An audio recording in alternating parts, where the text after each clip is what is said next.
Hey, so this is a continuation from Phoenix's birth story. So if you haven't seen that, this video must not make a whole lot of sense. So I would say go and see Phoenix's birth video and then come and see this one because this is part 2. But this video is gonna be called Life After Death. Alright, so yeah. So the trauma team got called in and they started trying to resuscitate me and all the rest of it. And I remember leaving my body, right? So I had an outer body experience and I left my body and I remember being like on the ceiling looking back to all the commotion that was going on in the room and stuff like that, and seeing my husband standing there in the corner with Phoenix. And I think I only looked at myself for probably seconds, not that long. Then I went. But when I say I went somewhere, I don't know, it's like a really weird experience because like people always talk about like there was a white light and they went towards a white light. Well, in my experience, there was no white light. No. Yeah. It was just nothing. Like it was like a void. It was like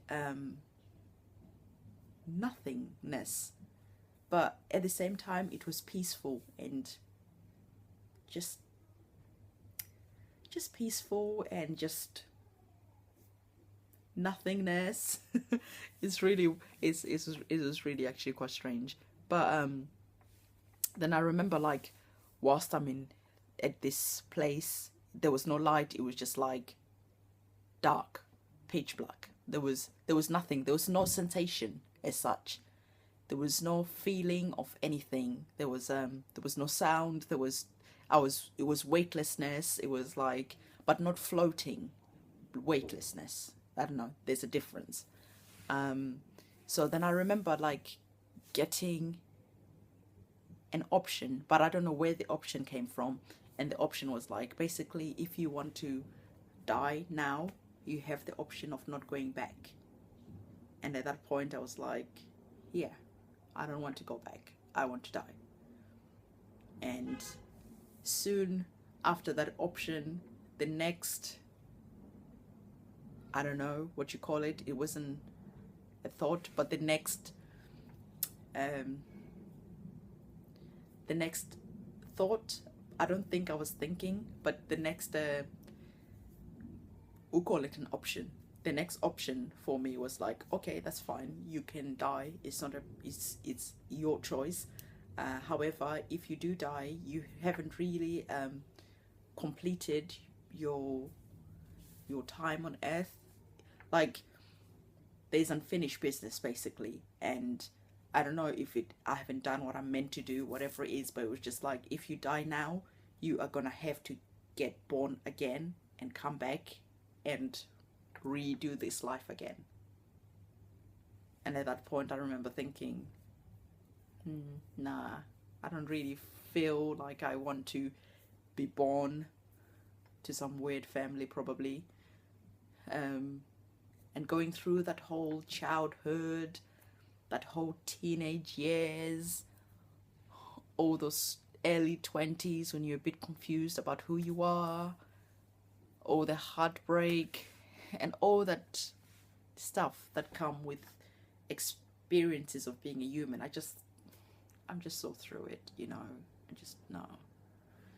So I was like, okay, I definitely don't want to come back and do the whole experience again. So I said, okay, I'll go back. So at that point, I remember like it was just like I came back into me. But I came back, but still when I was coming back, I started hearing one of the nurses, like she was part of the trauma team basically, and she was calling my name, but she was really far away, and I could hear like, Primrose, Primrose, Primrose. And it started getting louder and louder and louder. like, Primrose, Primrose, Primrose, Primrose, Primrose. And I remember opening my eyes and looking at her, and she was like, stay with me. And I was like, no.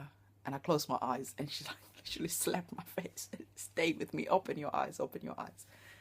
And I looked at her, and so yeah. So then then yeah, I was back.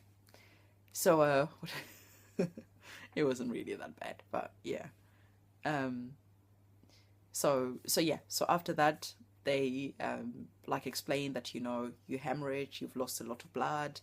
Um, Basically, they need to find out what's happened to make what caused the hemorrhage and stuff like that. So they're gonna have a look at my stomach, and eventually they came back and said, you have loads of blood clots in your stomach, and they're quite big, and that's why you were feeling like you were gonna have another baby, because obviously your body had all these blood clots in your stomach, and your your stomach was contracting to try and get the blood clots out, and that's why I had that feeling of like the pain that was in my stomach there. So they said, what we need to do, unfortunately, we have to operate, and you have to sign a form to say that if they damage your womb, and you might not be able to have any more kids after that. So you need to sign a waiver form to say that's okay, because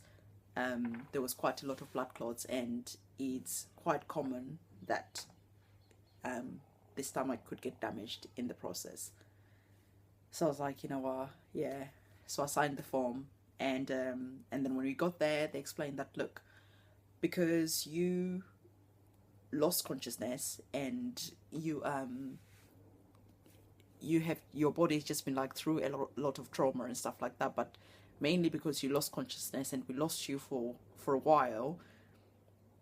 Usually we need to put you to sleep, but what happens is, if we put you to sleep, usually people won't come back, so people usually will die in the process of putting you to sleep. So right, hang on 1 second. I'm sorry, Phoenix woke up, so I had to go and tend to him. He's gone back to sleep, so I'm in the bathroom at the moment, so I can just finish filming this video. Sorry for the quality, it's going to be bad. So basically, what I was saying was, the trauma team basically said that we can't put you to sleep whilst you do the operation on your stomach, because they found in the past that people, when they've been through, when people have lost consciousness, if they get put to sleep, usually there's a high percentage that the people die. So they said, like, look, this is not a risk that we're willing to take with you and stuff like that. So what we're gonna do is, we're gonna give you an epidural, and basically you won't be able to feel anything. We're gonna keep someone here with you who's gonna talk to you all through the procedure to make sure that you stay awake. And then they had the person who starts your heart, I can't remember, just in case your heart stops beating and stuff like that. So I had this amazing, I don't actually know what they call these people, like a person who was sitting there, and he was talking to me. He was really nice. He was telling me about his wife giving birth a couple of days before, and all the rest of it. And the procedure took about 3 hours to do, so it was quite long. Then after that, we stayed in the, what do you call it? We stayed in the intensive care unit for a while whilst I just recovered, and just to make sure there was enough support there just in case anything else happened.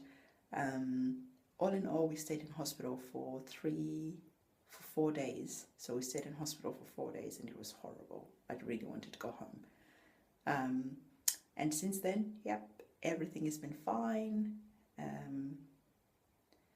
Yeah, there hasn't really been any side effects from the whole experience, and yeah, I'm glad that eventually everything went well, and if I wasn't a mom and if I wasn't a wife, I definitely would have made a decision not to come back, because it was a lot nicer the other side. Just thinking of the responsibilities that you have here and stuff like that, it would have been nice not to come back, but I don't think I would have wanted really for Phoenix and for Javi and for my husband to grow up without me around, especially for the kids. I think, yeah, I think you need your mom as a kid for sure. So yeah, so that was my life and death story. If you have any questions that you want to ask, I've pretty much covered everything that I can remember right now. But if you've got any questions you want to ask, just leave a comment down below. And if you like this video, give it a thumbs up. Remember to subscribe, and yeah, take care, and I'll speak to you soon. Bye.